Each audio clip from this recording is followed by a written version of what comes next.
Magandang araw sa inyong lahat. Alam mo, sa buhay, madalas tayong makaranas ng pagsubok ng mga bagay na tila ang hirap lampasan. Parang bawat hakbang natin ay may bigat na nakaatang sa ating balikat. Pero tandaan mo ito, ang bawat unos ay may dala ring aral. Hindi tayo binibigyan ng buhay ng pagsubok na hindi natin kayang malampasan. May kasabihan tayo sa Tagalog, habang may buhay, may pag-asa. Totoo ito.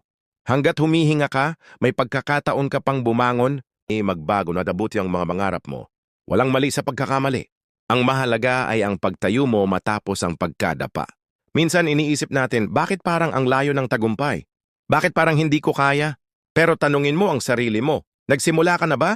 Dahil ang unang hakbang ang pinakamahalaga. Kung hindi mo sisimulan, paano mo mararating ang dulo? At huwag kang matakot na humingi ng tulong. Wala tayong obligasyong gawin ang lahat ng mag-isa. Ang tagumpay ay mas matamis kapag kasama ang pamilya, kaibigan o mga taong handang sumuporta sa iyo. Higit sa lahat, magtiwala ka sa sarili mo. Hindi ka nilikha ng Diyos para sumuko. Nilalang ka para maging matatag, mapagmahal at matagumpay. Bawat malaking pagbabago ay nagsisimula sa maliliit na aksyon. Kaya't bumangon ka, lumakad at huwag kang titigil. Tandaan mo, ang liwanag ay laging nasa dulo ng lagusan. Hawakan mo ang pangarap mo ng mahigpit at hindi magtatagal makakamtan mo rin ito. Maraming salamat at sana ang mensaheng ito ay maging paalala sa iyo na kaya mo.